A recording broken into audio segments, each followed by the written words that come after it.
হ্যাঁ, এই আমার আজকে 2 দিনের বাচ্চা পোলট্রি কাজী রস 2 দিনের বাচ্চা। তো আমি চতুর্থ দিন থেকে পানি ফার্মেন্টেশন চালু করব।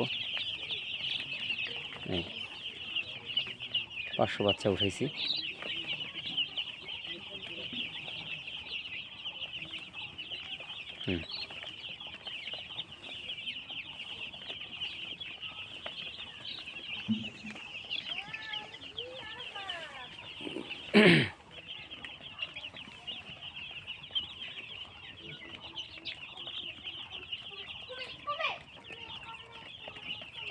এই যে